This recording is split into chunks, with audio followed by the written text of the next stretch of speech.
জীবনে এক কঠিন পরিস্থিতির মধ্য দিয়ে সময় পার করছি, জানি না ভগবান কিভাবে আমাদের এই পরিস্থিতি থেকে রক্ষা করবেন। কি হয়েছে না হয়েছে সেটা নাই বললাম আর কি।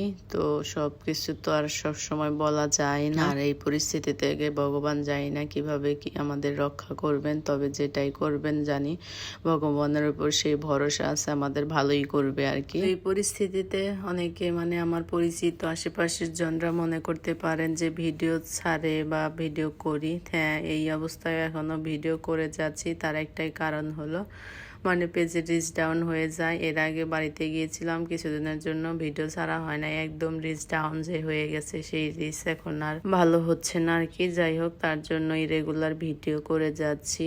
আর এমনিতেই পেজের অবস্থা খুব একটা বেশি ভালো না, তো রেগুলার যদি ভিডিও না দেই সেটা আরো খারাপ হয়ে যাবে, তো তার জন্যই দিয়ে যাচ্ছে। আর এটাকে একটা প্রতিদিনের কাজ হিসেবে বেছে নিয়েছি। মানুষ যেমন প্রতিদিন কাজ করে, অফিস যে কেউ যদি চাকরি বা করে সেই রকম যেমন প্রতিদিনই তাকে করতে হতো, সেই রকম হিসেবেই বেছে নিয়েছি।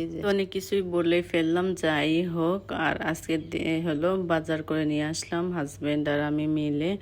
বিবর্তকে কোচিংয়ে দিয়েছিলাম আজকে, তো সেখান থেকে দিয়ে বাজারে গিয়েছিলাম। আর এক সপ্তাহের মতো মনে হয় ফ্রিজে মাছ নেই, মাংস আছে, কিন্তু হাজবেন্ডও ব্যস্ত ছিল, আমার আর একা একা বাজারে যাওয়া হয় নাই। দেখা যায় যে মাছের বাজারে খুব একটা বেশি আমার একা যাওয়া হয় না, ওর বাবাই মাছের বাজারটা করে, তো আমিও সাথে যাই। তো হাবিজাবি করে খাওয়া হয়েছে আর কি। তো তার জন্য আজকে মাছের বাজারটা করে নিয়ে আসলাম দুজনে মিলে, তারপরে নিয়ে আসছি। মাছটা কুটে ফ্রিজে রেখে দিয়েছি। আর মা এদিক দেওয়া আজকে রান্না করবে।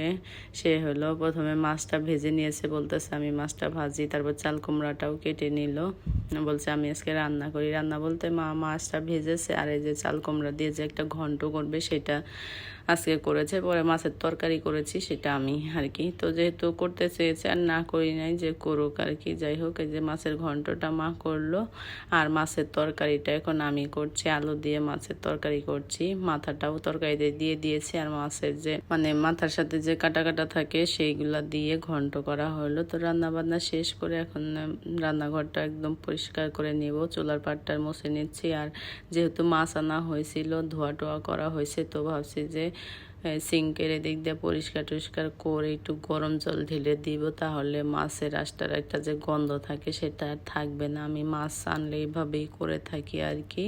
তো যে সিঙ্কের এদিক দিয়ে পরিষ্কার করার শেষ, চুলার পাড়টা দিয়ে এখন একটু গরম জল ঢেলে দিচ্ছি, যেন মাছের যে একটা আঁশটার গন্ধ থাকে সেটা যেন না হয়। তারপরে যে পুদিনা পাতা দিয়ে লেবু, তারপর চিনি, বিট লবণ আর একটু জল নিয়েছি, সেটা দিয়ে একটা জুস বানিয়ে নিব আর কি, মিন্ট লেমন জুস। তো এটা খেতে বেশ মজাই লাগে। ব্লেন্ড করে নিয়েছি, তারপরে ঠান্ডা জল দিয়ে এখন একটু সেঁকে নিচ্ছি আর কি। তো এটা গরমের মধ্যে খেতে কিন্তু বেশ ভালোই লাগে। তো সবাই মিলে এখন খেয়ে নিব। তো আজকের ভিডিওটা এখানেই শেষ।